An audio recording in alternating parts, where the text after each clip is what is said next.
the center of our world lies the Middle East, and at its very heart, the ancient land which is Iraq. Two great rivers span its length, the Tigris and Euphrates.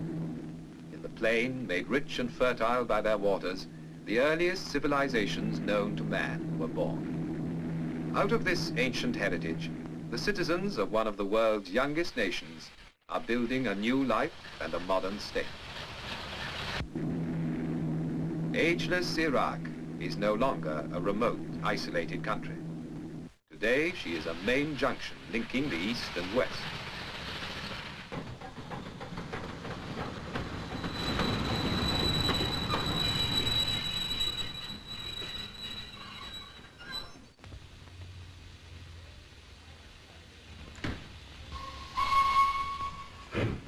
Her capital is Baghdad, a name that conjures up all the romance of Harun al-Rashid and the Arabian Nights of 1,000 years ago, when this was the fabulous capital of the Islamic world.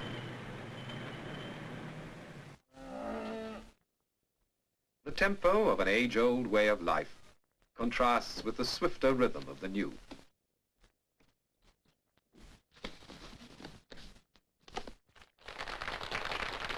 The 20th century has come to Baghdad, with steel and concrete, with shining cars and wide streets.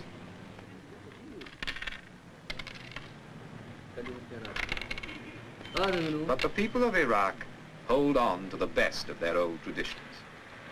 In the bazaars, you can see and hear them carrying on the art and exquisite craftsmanship that has been their pride for hundreds of years. 2,000 years before Christ, the world's first code of justice was laid down in the halls of Babylon. Today, in Baghdad, a modern police force upholds the laws of a sovereign state.